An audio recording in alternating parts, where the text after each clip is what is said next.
my god, it is Inside the PFL Season 9, Week 3. I'm your former champion, El Zubador, Joe, joined as I am ever always. He was here with us last week. Everybody's still busy. It's Drac again. Hello. Hello, Drac. How did you feel about the battles that took place during Week 3 this week in Week 3? They were all pretty interesting in their own respect. I noticed And lots of really good matches, too. I noticed a lot of them were +3, actually. I think like 7 or 8 of them ended up +3. Yep. I mean, that tends to happen when, like, one person... When like, each team has this sort of game plan, and then you just, like, stick to it, and then whoever, edges their opponent out on the mid-game just is able to take it from there. After necessary adjustments, yeah. And M1 is here. Hello, M1. I would hope you were here. Hi, M1.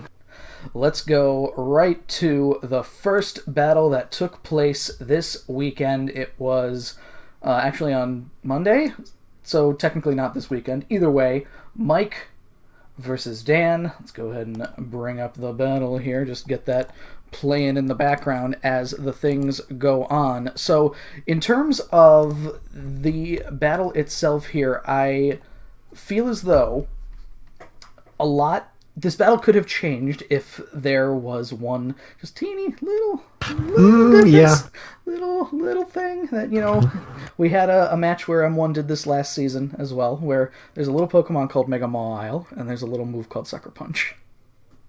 Mega Mawile is not known for its speed, but it is known for its attack power.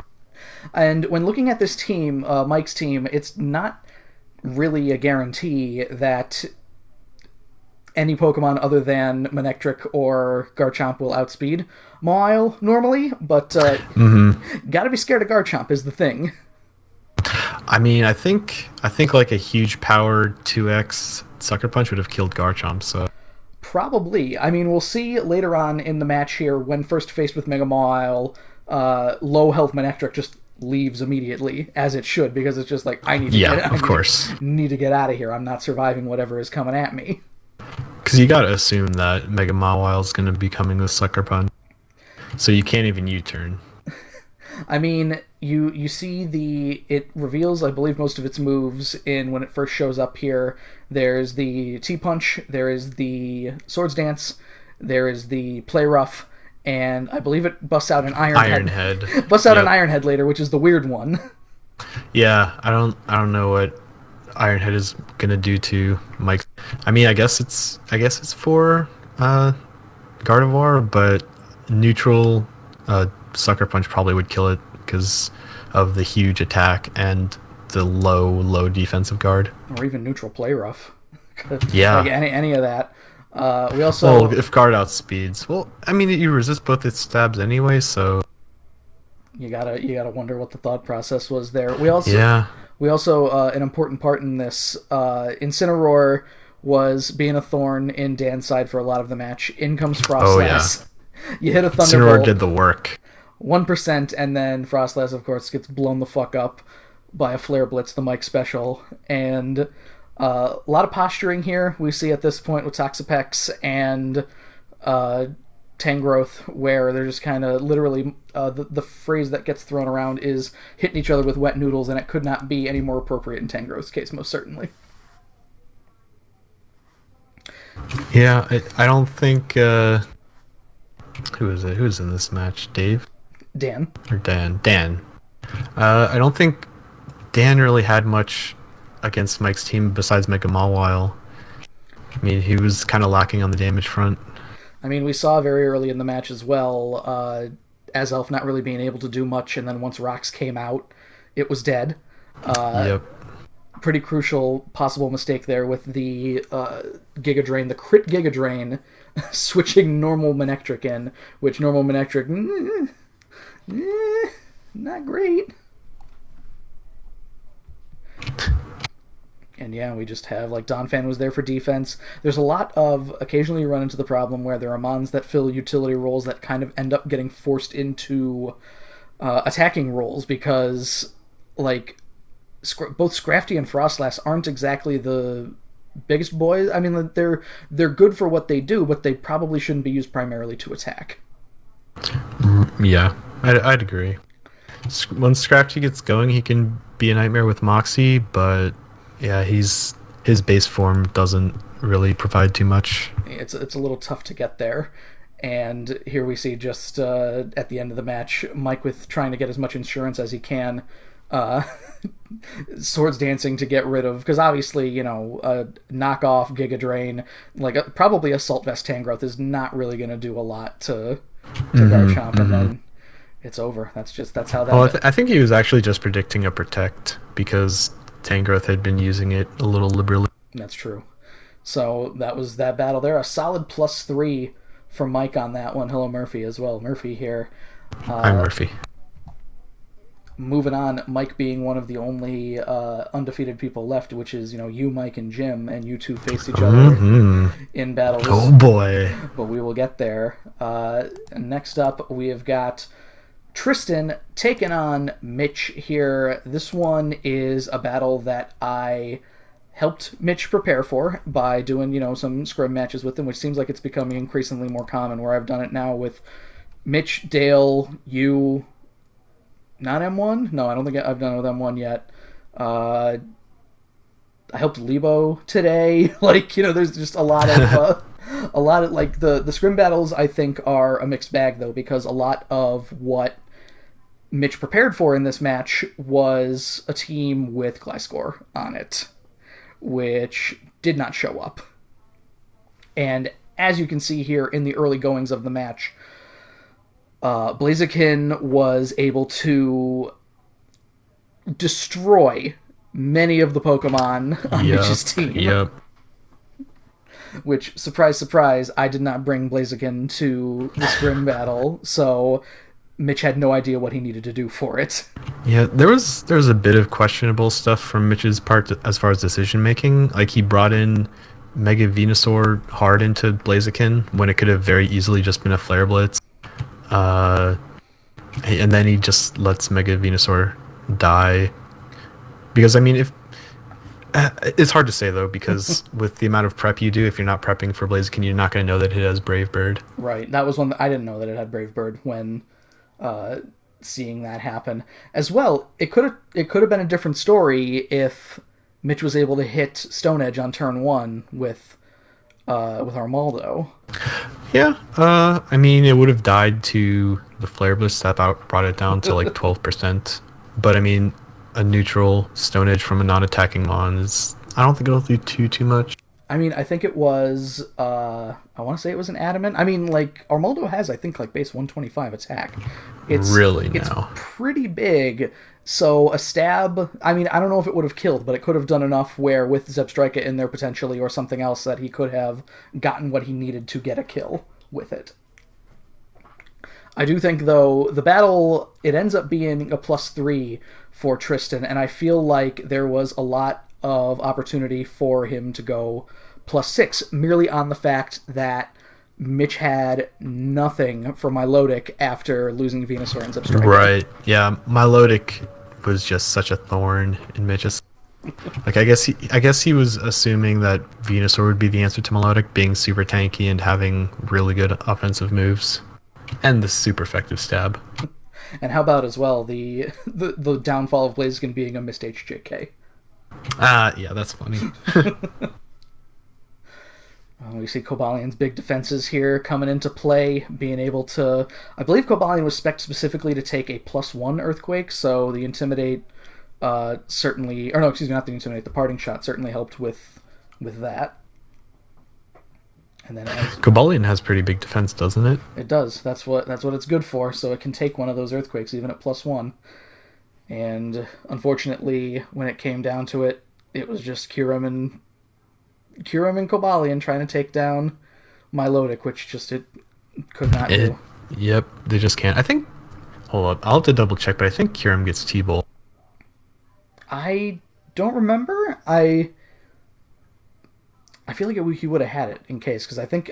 No, it doesn't. Yeah, Kyurem gets a weird assortment of very specific moves like Earth Power. Yeah. So, yeah, unfortunately, that's just how that one went. A good +3 for Tristan on that one. Again, it looked like in the early goings that it would have been a +6, but Kobalian and a missed HJK did almost all of the work for him in that match. So, moving on, we have battle number Trey of the evening. One of the surprises, I think. Dale taking on Jack here. Now, this is, I believe, one of the first... I mean, we've had people with weather teams facing off against one another. But this is the first what I would call Weather Wars match where it switches between sun and sandstorm so often in this match. I think it's 3 or 4, but it's it's a lot. Yeah, and Dale pretty much came out on top of the weather war. He always got Gigalith in after Tor. I think that was definitely a big help for him in this match, as he protected Gigalith very well, and we were kind of talking during the broadcast and things like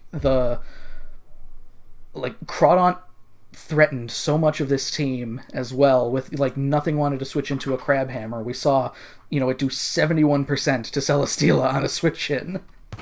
Yeah. That is scary. I don't know. I feel like it's potentially that Jack telegraphed the sun coming out so often, because it's like Torkoal coming in on Celesteela and things, obviously you're going to leave, and then why not go into Gigalith, Yeah. I feel like Jack's biggest mistake is that he let his 2 biggest boys in Araquanid and Torkoal just basically die to rocks. Yeah, both of them being weak to rocks is a bit of a problem. It should be something potentially that you'd look into, but he just kept switching them out, not for no reason necessarily, but they took but no rapid spin, no defog. Exactly, took a lot of tertiary damage as a result.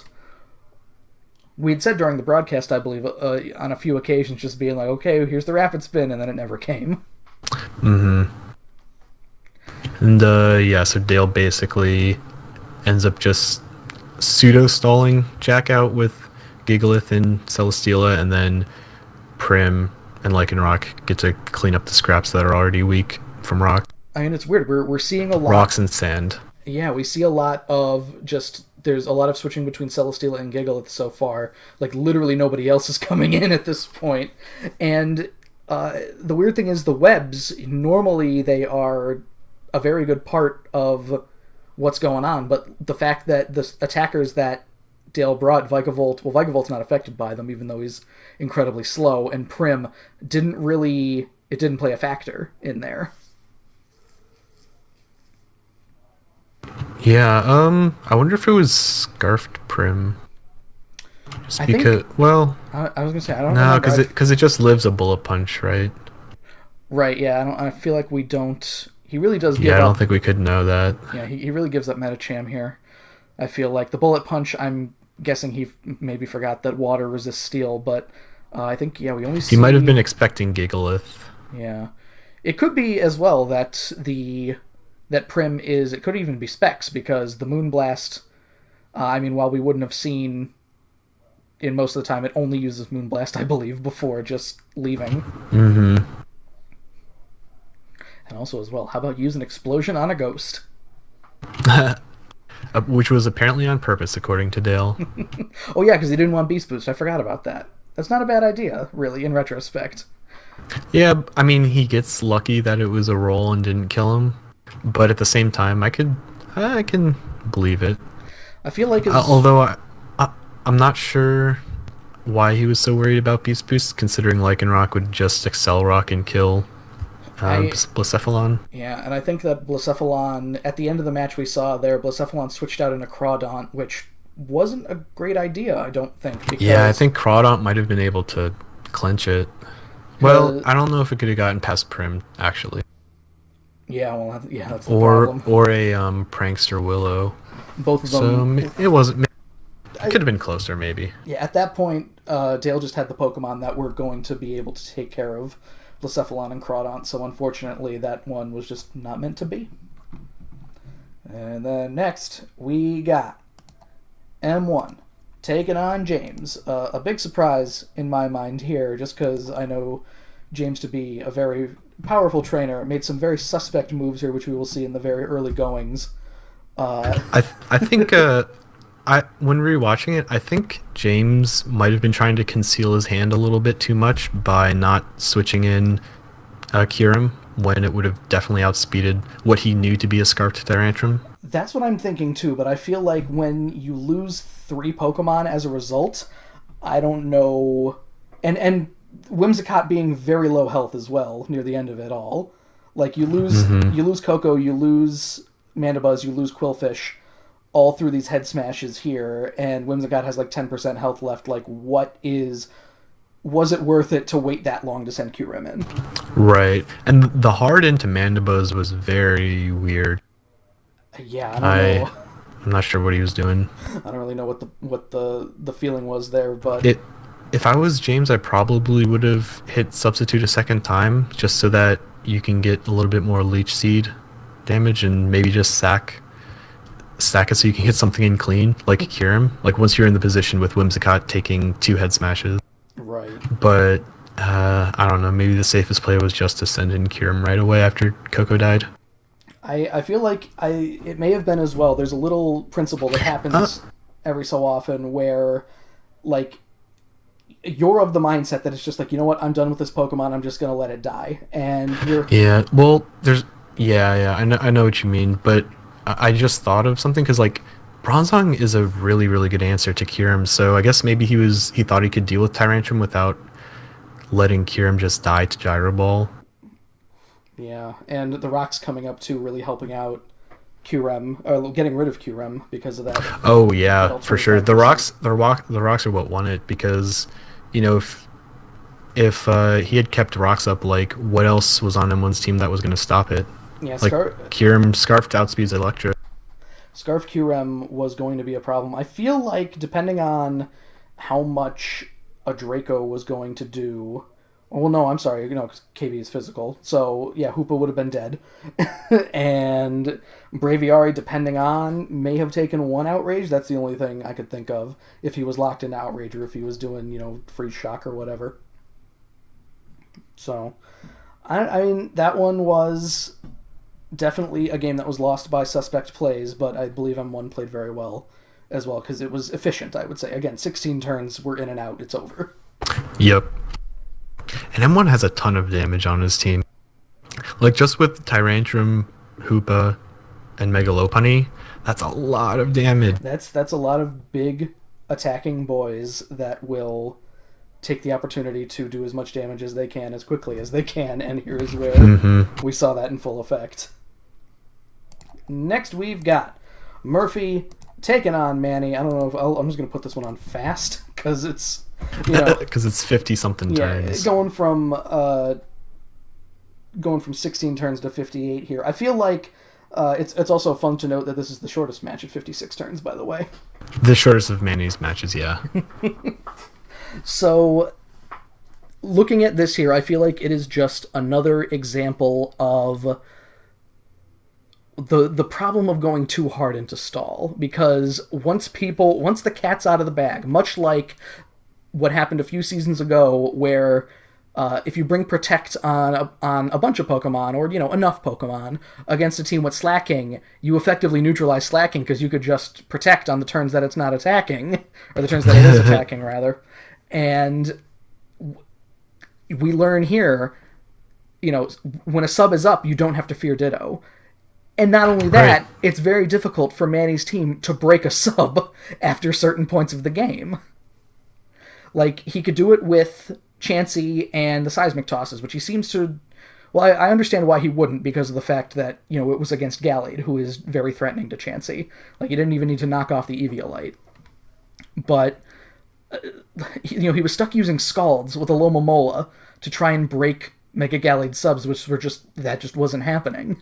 Right, and I'm surprised that he didn't take another kind of damaging move on the Lomomola, because the same thing happened with him against me. Like, I was just able to sub Swords Dance like twice with Silvally against him, because I knew that Scald wouldn't break a sub.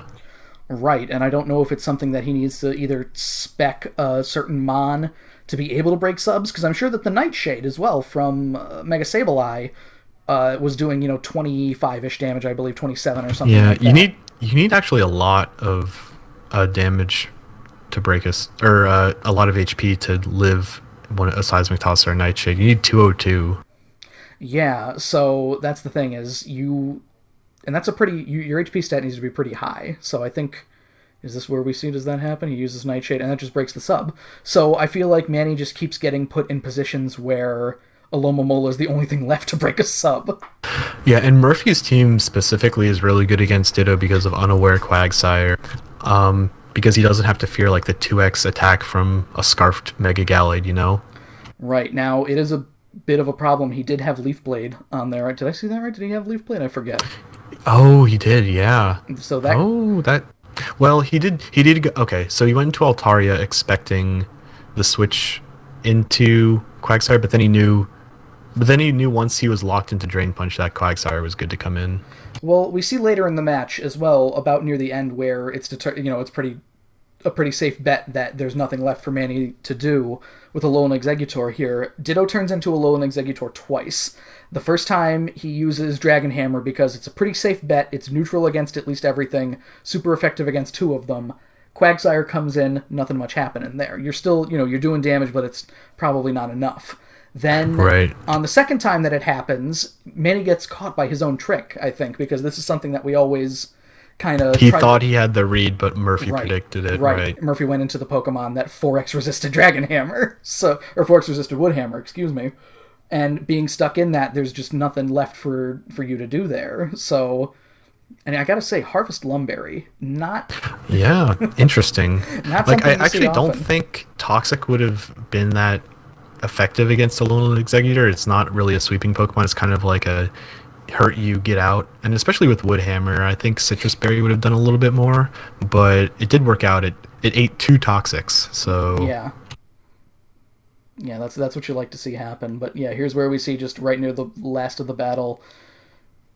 Oh, that's what you hate seeing, that damage there, especially when there's Drain Punches and then he just gets right back up. And now I believe that it was said that we had said during the broadcast one of the things that Manny could have tried to do instead, rather than because then you end up with a bit of a problem when Ditto comes in and then does transform, but there's a sub that, no matter what, Ditto's still going to get hit before the next time, which could be not a nice time. Like, he has to spend a turn breaking a sub, even though he transformed with the plus. So, Substitute is something that...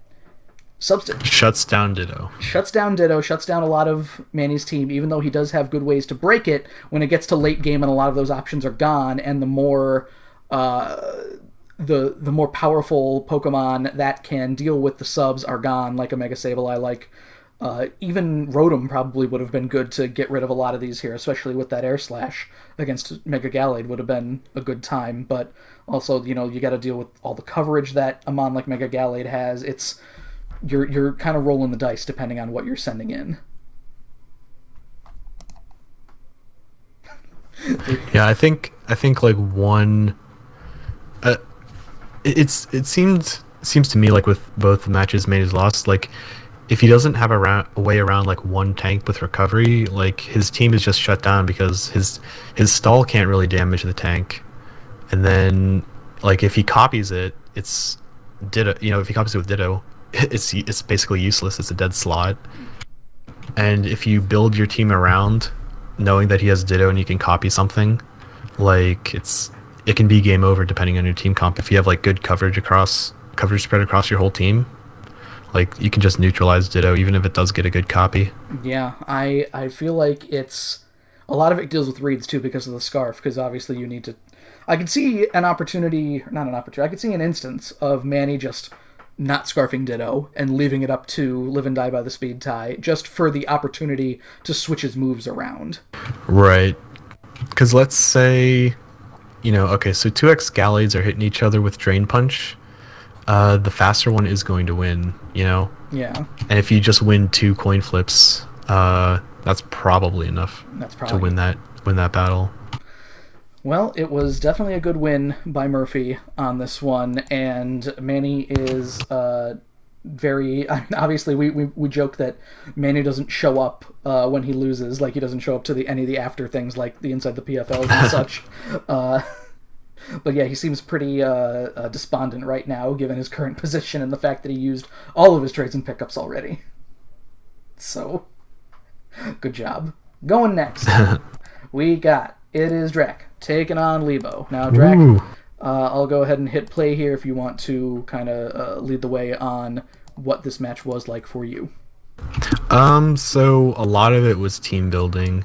I thought that he might lead out with Migirna against Comfey, and I was like after seeing which 6 months he brought, obviously, and I was actually kind of okay with that because I ran the calcs and knew that I just needed to hit him with 1 HP fire and Comfey to get Migirna down so he couldn't get swept, because I found out from the calcs that Scarf Mian Shao outspeeds Migirna, and an HJK will do about 80.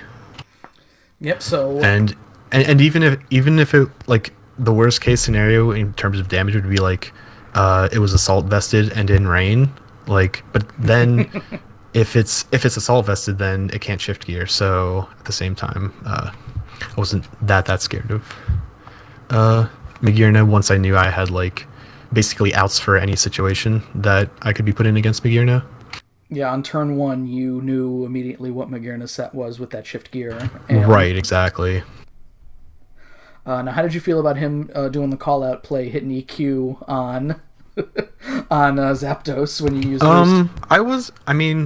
I wasn't that upset because Zapdos wasn't going to do much to the rest of his team anyway. Like, maybe I could hit a Heat Wave on Migirna, or like Toxic Sylveon, Sylveon.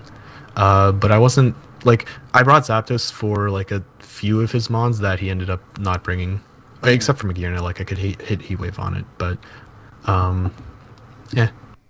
Murphy wants credit for the EQ on Zapdos. I will give you that credit, Murphy. Thank you.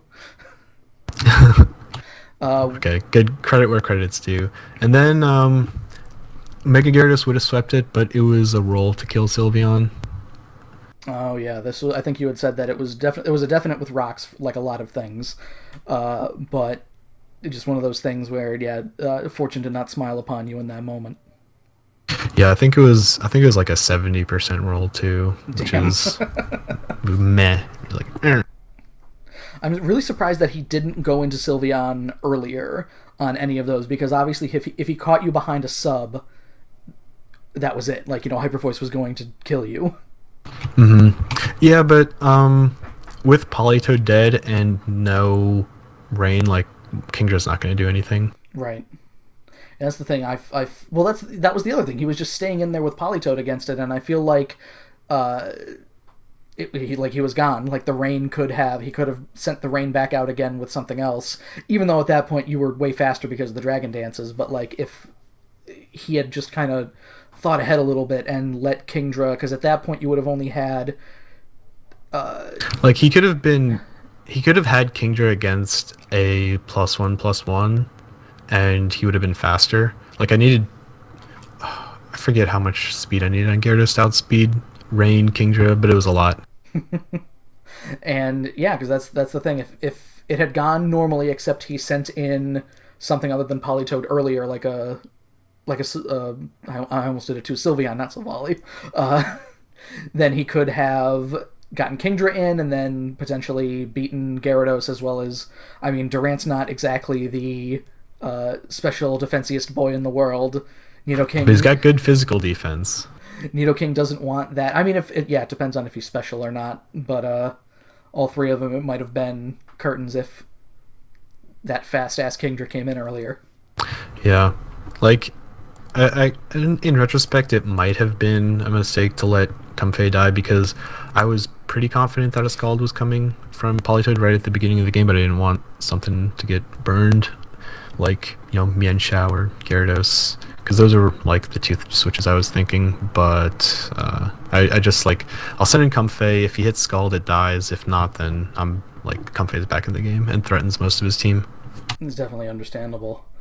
Next up, we've got It Is Dave with Mario. This was a weird one, Drac. One of the bigger wins of the weekend here, a +5, where the first note I have is just Mario was punked by Trick Room. Poor Mario. He's the punching bag. I feel like, I mean, when you're giving up, I think I've been there before, giving up plus 11 over 2 weeks, I'm pretty sure. It's never a fun time. But basically, like, the problem being with this, I feel like, is Mario built a very aggressive team, and the only sort of defense that he had was Ariados maybe, and Umbreon, and I think we see pretty early on in the match here, Umbreon takes like 71% or something from like a Flare Blitz, like a lot of damage, and like, because Hitmonlee obviously is unburdened, you've got Charizard with the Dragon Dances, you've got very fast Kartana and very fast Tornadus Eye, like, when you have to deal with Trick Room where a lot of these Pokemon will die in one hit as well, it's not a fun time. Yeah, not really. Mario just Yeah, I don't really know what to say. There's like deals a lot of damage. I feel like Trick Room is definitely, nobody has like a dedicated Trick Room team this season, so when it gets busted out, it's very it'll put you on the back foot. It'll just, suddenly you're playing defense all of a sudden when you think you've got offense, and it is, the double synchronized too, my favorite. Sorry, I lost my train of thought in the middle of that. It's and even then, Mario like still sent out the webs and everything, which it wouldn't have made a gigantic difference, but like it almost guaranteed that every Mon under Trick Room was going to be faster than him. Yeah. And then you got to deal with a point, like a -1 Alolan Golem here in Trick Room. Yeah, nothing on your team is slower than that. Especially since he's going Trick Room, he has a minus speed nature. Oh, and then he does this with Hitmonlee too, where I understand. We talked about it to him after the match where there's one turn left, you may as well use Fake Out, and then you get, and then everything is fine. If he hits Knockoff there instead of Fake Out, then Alolan Golem. Then it's a gamble. Exactly, and at that point, Hitmonlee was basically the only thing that he had for most of this team. And that's it. Alolan Golem did a lot of work there. Only one Mon leaving, and it was that Gengar, Sash Gengar as well. Sash Gengar.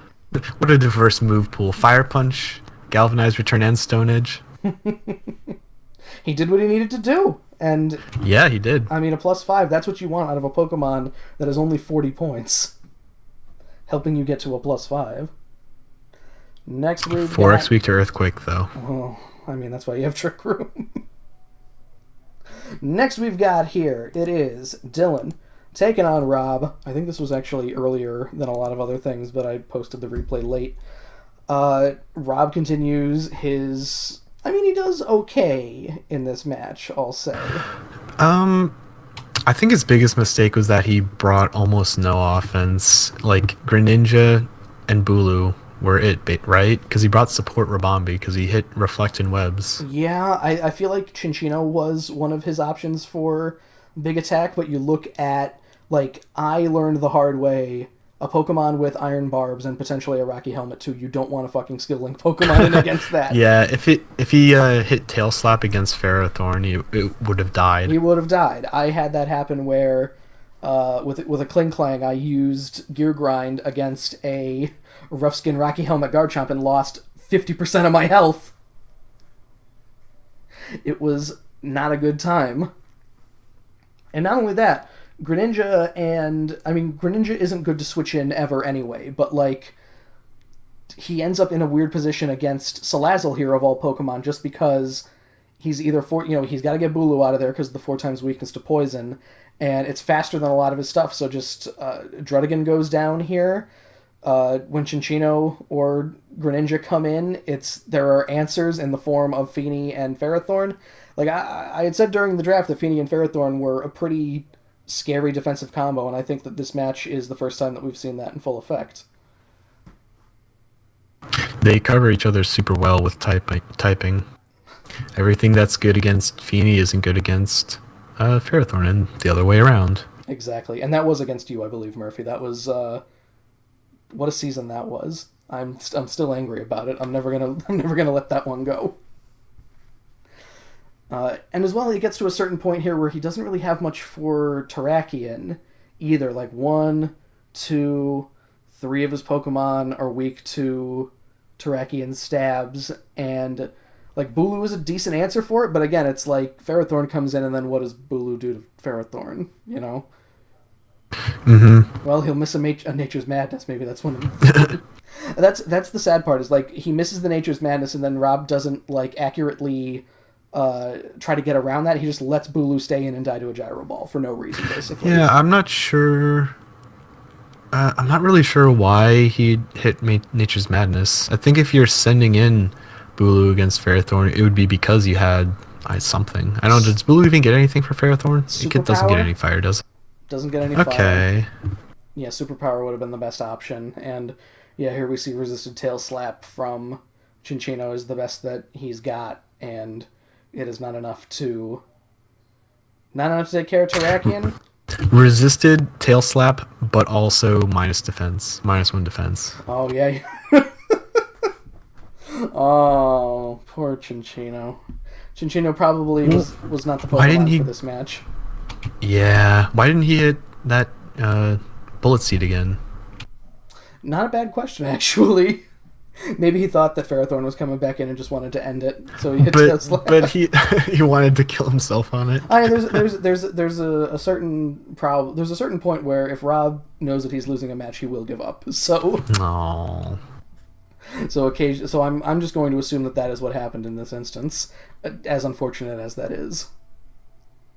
Next we've got Jim taking on Gage here. This one is a weird match just because I feel like Gage has not really properly brought Hippowdon and Stoutland together yet.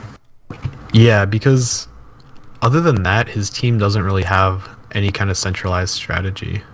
I mean, it's, in my estimation, it's something of a I don't want to say slapdash because that feels a little too much, but it's a very odd combination of Pokemon where you've got the 3 dogs, Zygarde, Stoutland, and Ferroseed, which Ferroseed's not bad, just like Stoutland's not bad. A lot of these Pokemon, you look at them and it's weird to see, it's weird to try and think how they're supposed to synergize, I think.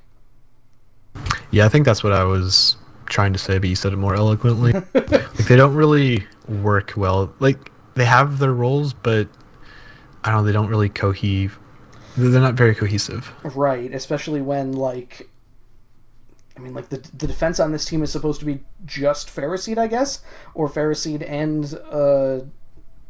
Suicune, which they technically on paper work pretty well together. Nothing to deal with Aurora Veil either, which I feel like was a big factor in this because that's been a factor in all of Jim's matches. This match is actually closer than we're making it sound like, but I feel like if Gage had something for the Aurora Veil, it's possible that things might have turned out a little differently just because of the fact that I mean, he kind of lets Zygarde just die after a certain point, I'm pretty sure, when, yeah, right here where, I think it's just right here where the 1,000 Arrows leaves him at 1%, and then, yeah, eats an Ice Beam and dies. So, I mean, that's a bit unlucky. We see in the chat, which is not on screen, that Gage says that it was a low roll, which is, I mean, when anything dies at 1%... It's always a low roll. Exactly. So... Like, Zygarde would have been good for Flygon, even though... No, they don't speed tie. I'm sorry. Normal Zygarde and Flygon speed tie. You lose a lot of... Like, without Zygarde, you lose a lot of things that can threaten... Like, it's super effective... Like, 1,000 Arrows would be super effective against Mega Aerodactyl. It'd be definitely super effective against Heatran. He would have an easy way to get rid of Flygon. It's too bad that the Aurora Veil possibly cost him the match there, because it only... it left Manaphy with 1%. Yeah, even so, I'm not sure if Zygarde could have carried the rest of that match. I mean, Mega Aerodactyl probably has something for it, right? Oh, I don't think it gets Ice Fang. I don't remember. I feel like it's one of those things though where you've got, at that point, the only dead Mon on the team was Raikou. So if he was able to, one, get rid of Manaphy, and then I guess, I don't know who would come in on it, maybe Alolan Ninetales, but it's one of those things where I think Zygarde's faster than Alolan Ninetales. They might actually tie, I don't remember. Let me actually check that real quick. I thought Alolan Ninetales is pretty fast. Alolan Ninetales is 109, and 115 on Zygarde 10's 115. So that's the other thing, is Zygarde would have been faster than everything but Mega Aerodactyl, and I don't think Mega Aerodactyl gets Ice Fang or anything. I'll check that really quick, because other than that, what really would have been like a Tough Claws Stone Edge? I mean, that's resisted, so a tough... It does get Ice Fang. Oh, well, alright, then that's possibly... that was possibly the answer. So because it's not dying to a resist D-speed. In which case you just go into Suicune and threaten it out of there. Yeah. So I think I'm going to chalk this one up to bad rolls, I think, for Gage. I mean, it wasn't entirely the reason that he lost, but I feel like Jim stuck it out with the Aurora Veil, which I feel like people need to start bringing either more Defogs or more Brick Breaks for. Yeah, for sure. Because having both a Reflect and a Light Screen up at the same time through one move when your Hail is set up automatically is basically free. And right, it's the whole reason you bring Alolan Ninetales in the first place. You summon Hail, hit Aurora Veil, get out. Hope that you get it a second. Yeah, you don't even need, like a lot of people will have, Icy Rock or the weather extending rock. No, you use Light Clay on Alolan Ninetales only. Basically. Oh, of course. And the final match that we have here to talk about is Hunter taking on Thomas. Let's go ahead and take a look at that one. This one, I feel like in both of the losses that Thomas has had so far, I don't want to say he's been quick to throw away his offense, because you can't really expect when a banded Brave Bird is going to crit. Well, I'm fairly certain Huge Power Aqua Jet would have killed Talonflame. That's what I'm saying. I do have to criticize that play, because even having enough HP so that you can hit Belly Drum on Azumarill later is so valuable. Well, I mean, it's one of those things where Gale Wings took the Brave Bird to +1, so he couldn't hit Aqua Jet because Talonflame's naturally faster when they're both +1. Oh, is that... Oh, Gale Wings gives priority. Yeah. Oh. Yeah, Gale Wings gives... Okay, I thought it just doubled your speed or something. No, +1... Oh, that's nuts. Yeah, +1 priority to flying moves when you're at full health. Ah, okay. Which is why that... Well, then, never mind. Poor Thomas. Which is why that... You hate to see it. And again, I looked at the counts, the Banded Brave Bird did 89% max, I think, to Azumarill. So if he was able to hit that Aqua Jet, Talonflame would have been gone, he still would have had Staraptor... And then, 6 turns in, you still have Infernape and you still have Latias, but Infernape's got a 108 in both of his attacking stats, and Latias is more special defense than attack. So, I mean, it can attack, but it is more of a mon that should probably be like Home Minding or something in order to start doing damage. Right, because, I mean, once Thomas lost basically once both Staraptor and Azumarill were dead, because, as you see, he just kind of gets chipped away by Hunter. Lando and the pivot core beat with Mega Beedrill. Yeah, man. Because you see, I don't remember if Jirachi actually comes in this match at all at any point. But we do see Pyukumuku eventually not doing anything, which I feel like Pyukumuku is such like a liability Pokemon. it is... I mean, it gets taunted here. What was it going to do? Block. Oh, okay. Well, never mind. Trap it in and try to kill it with innards out, I guess. Oh, God. I guess that's the only thing, is like if your opponent cannot leave, then at least Pyukumuku can try to do something, use a... Yeah, I guess. But at the same time... Toxic block? If you just get it... Exactly. You just Toxic or give it a status or hit it with like a weak move or like a multi-hit move, then innards out doesn't do anything. Yeah, so I feel like I've never seen, like the random battles I've done and everything, I've never gotten a proper like innards out kill with anything, actually. Right, because I mean, the ideal is to like switch it into a really strong thunderbolt or something and let it just die and take the opponent's sweeper with it. Yeah, but that's a lot harder than it That's sounds the like on dream, paper. but Yeah. Otherwise, you're stuck using block and toxic. Which again, block stick, not a bad idea when your defenses are so high and you can. But I feel like a lot of Pokemon are. I don't know. I don't. It's. I feel like taunt was definitely the best thing Thomas could have done there. Otherwise, it would have been way worse. So. So that is all of the battles for the week here. Let's take a second to talk about trades and pickups because there were just very few trades and pickups here. The first was that Dave is dropping his Cardmon Wishy-Washy, unfortunately, for Vanillux. I don't know what is the play with Vanillux. I guess it's Hail, because Hail is good for the chip, and I don't think Vanillux gets Aurora Veil, otherwise it would probably be more expensive. Does not get Aurora Veil. Does get Snow Warning. What does Ice Body do? Oh, okay. Yeah, it heals you in Hail. Ice Body for... I mean, you can't exactly have both Snow Warning and Ice Body. If only. And he's also dropping Crobat for Empoleon, which seems... I was going to say it seems like a weird choice, but he got rid of his water type with Wishy-Washy, and Empoleon is one of those nice mons that has both Rocks and Defog. It's got good utility moves. I always found a problem with Empoleon, however, because your bulky water type should be able to tank a fire move, and because of the steel typing, fire is neutral. So not only that, but you have an EQ weakness to worry about, which is never a fun time.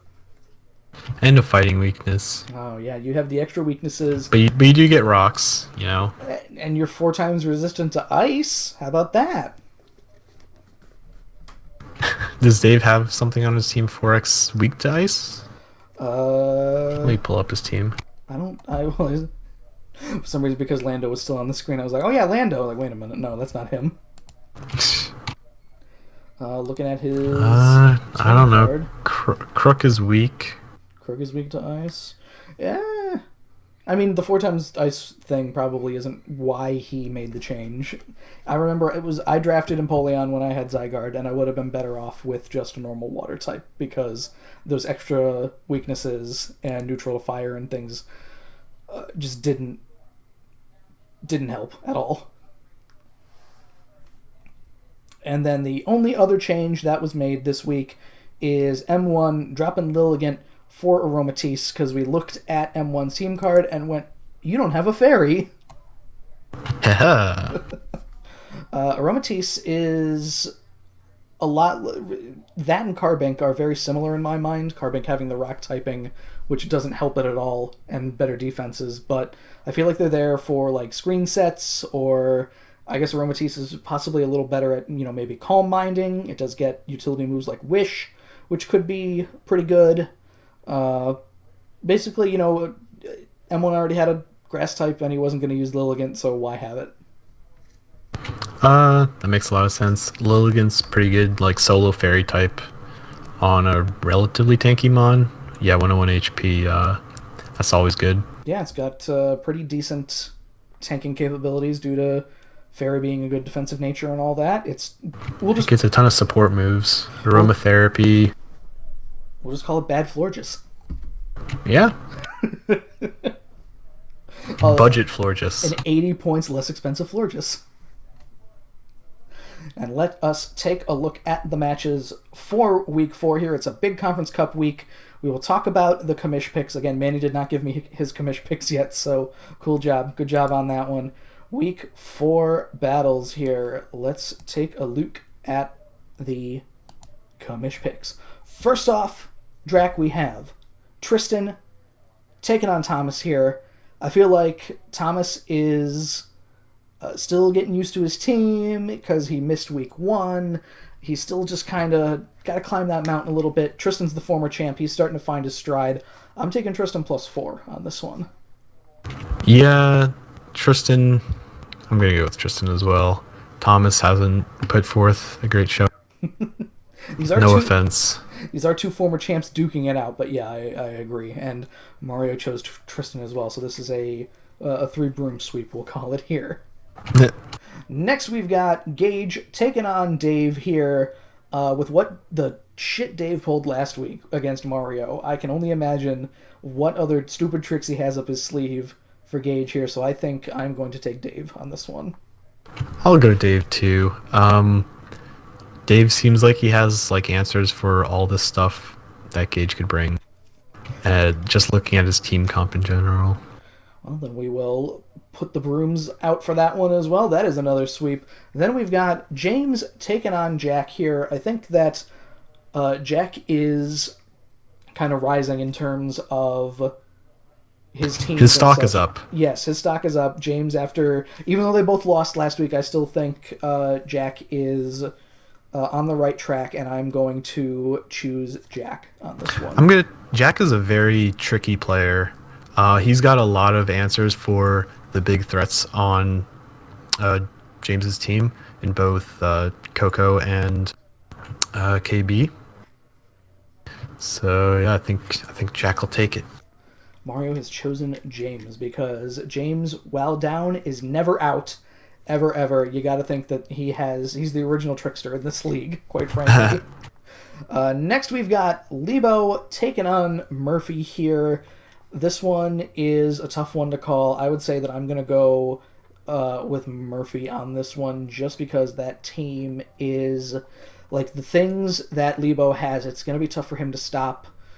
Like, he can't really go up. Like, Quagsire's a problem. Like, Togekiss is always a problem. P2 on Murphy's team, there's so many things that are just going to get in the way of him either doing, like, Soul Heart plays with Magearna or, like, trying to, like, beat down Murphy with Rain. Or get Rain up. Exactly. Yeah, even 8 turns of Rain, that turns into, like, 0 with both P2 and Quagsire up.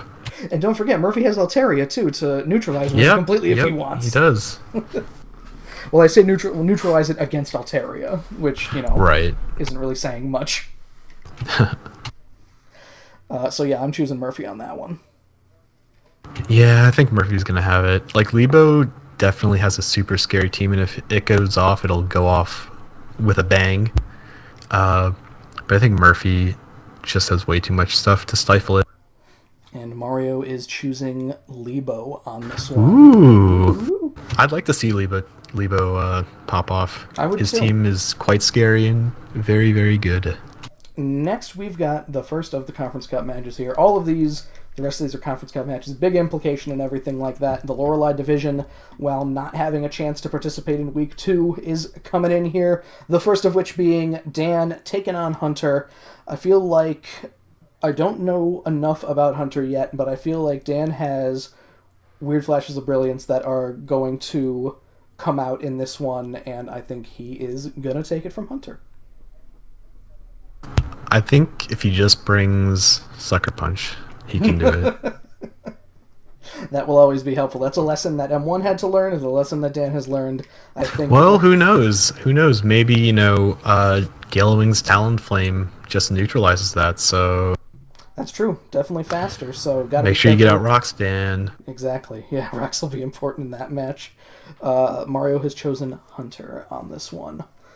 Next, we've got Rob taking on Mitch here, which is, we'll often talk about, I think last season we had both Rob and Thomas at, 0-3, and I feel like this is a match similar to that, but I'm going to go with Mitch on this one just because I think it's in my personal preference to not choose Rob until he gets a win. I think Mitch will take it. Rob has a good team, but he doesn't really abuse it, so I don't know. And Mario has gone with Mitch as well on this one. Next, we've got Mario taking on Dale, 2 co-workers, slapping it out here. I'm going to go with Mario on this one because I still have faith in his 600 club strategy. I think the days of Mario getting swept and gimmicked are over. I'm going to go Mario. And Mario has chosen Dale, so Mario, I believe now, every week has chosen against himself. Next, we've got Jim taking on M1 here. I always trust M1. most of the time I trust M1 about 60% of the time in a lot of the matches. So I think that while Jim has shown good, one of the only other people that are 3-0 so far, other than you and Mike, I feel like that Jim will also leave this week 3-1. So I'm choosing M1. I think M1 will take it too. M1's got so much damage. And Jim, he's got some damage, but his wins have been kind of riding on just like edging the opponent out, in my opinion. So I think M1 will take it. And Mario has chosen Jim with a victory on this one. Next we've got Manny taking on Dylan. I'm not choosing Manny for the rest of the season. That is how I have chosen this here. I am just going to say that for the rest of the season I'm going to choose against Manny no matter his opponent. I believe in Dylan. I think that he has enough knowledge of at least seeing the previous battles and what worked for the opponents of Manny, and Manny's in a weird spot. He could very well win this one, but I feel I'm going to take Dylan. So you know how we've been saying that like one tanky Mon and a lot of damage just kind of ruins Manny's team? Dylan's got Tapu Fini and Ferrothorn.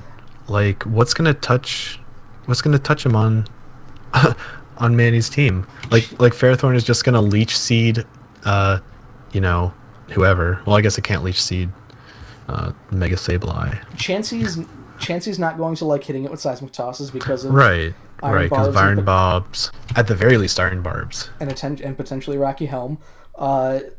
Alomomola, even though it is physically defensive, still probably does not want that Power Whip, even with like no investment, because its attack is still like 95 or something. It's respectable. It's not bad. Mm-hmm. I could see him Manny bringing a HP Fire on like a Mungus, because at least a Mungus threatens at that point both Fini and like with a Sludge Bomb and Ferrothorn with an HP Fire, potentially.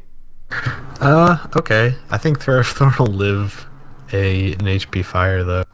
But then again, you're forcing Ferrothorn out anyway, so... Yeah. So we'll see how that one works out. Hopefully he has a nice Mon that can just set up with sub and go to town. Ambipom. Oh, no. Manny had problems with Ambipom before. I wouldn't be surprised if that happens. Yep. Ambipom, Salazzle, Mega Absol, Terrakion... That's a lot of damage. Yeah, Terrakion especially will be a pretty big problem. Because, hold on, does Dylan have rocks at all? Oh, he has spikes. Terrakion can use rocks, and Ferrothorn can use rocks if it wants. Oh, it can use both rocks and spikes? Oh, yes, it can. Oh, that's gross. It's a better version of Fortress. Yeah, I think Dylan's gonna give Manny his next fastest match. And Mario is choosing Manny on this one. Still has faith in the boy, which we all should. Manny can still turn things around, of course. It's very early in the season. Finally, we've got Drac, yourself versus Mike. I'm taking you on this one because... I'm going to take me too. Because I believe in you, and I had said to you before, which is true, and Mike would be the first one to tell you he completely shits himself in high pressure situations. So, and Mario has faith in you as well. He has taken you +2. Woohoo! So that is the week behind and our little look at the week ahead with the Conference Cup matches coming up here. This is the last week before the bye week for a lot of people. Drac, I gotta ask you, with things like a draft spot on the line next season with this Conference Cup match, it could be very important. It could be. Could it be the most important week of the season? There's going to be at least one person with probably exactly one person, but at least one person with an undefeated record. So that's true. I'm thinking it's the most important week of the season. We've gotten over the newcomer hump. Yeah, at week 4 things are in full swing, and I am excited to see the battles here. So I think then for Inside the PFL here, I will sign off. I am Joe. I'm Drac. And everybody out there listening to Inside the PFL, watching it afterwards, watching it 9 months from now, make sure in your battles, or in life even, have fun. And read the rules. And read the rules, that's also important.